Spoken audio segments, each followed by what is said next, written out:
Ralph stayed home. His distress is over, but he was weak.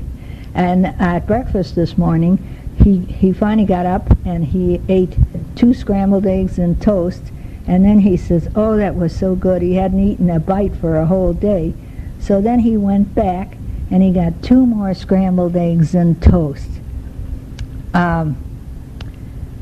We had a talk for 2 hours by the former president of Costa Rica, Rodrigo Carazo.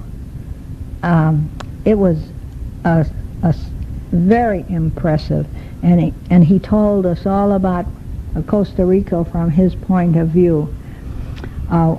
Where we are situated and staying here, we're in the middle part, the upper middle part of Costa Rica. And now tomorrow we're going to go to the upper north. We're going almost to the border of Nicaragua. And we're going to be staying at Los Incentes Lodge.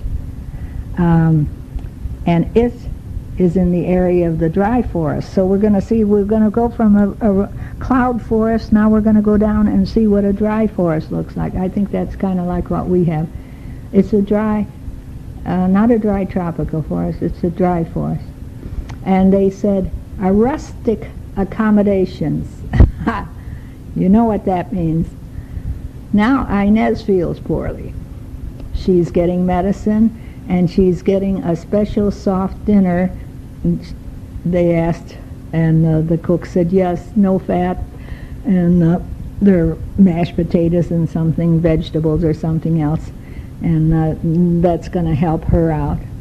I got 1 bite on the back of my hand.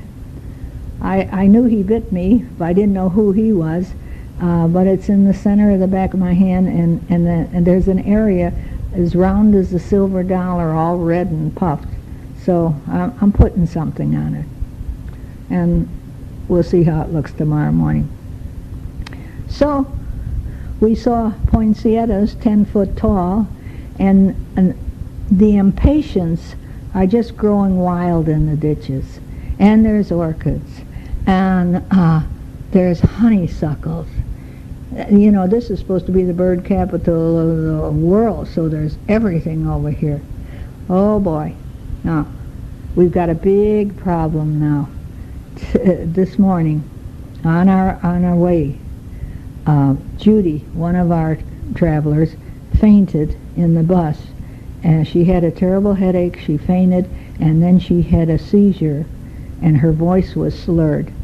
Luckily, we were in the town of San Roman, and we went quickly to emergency.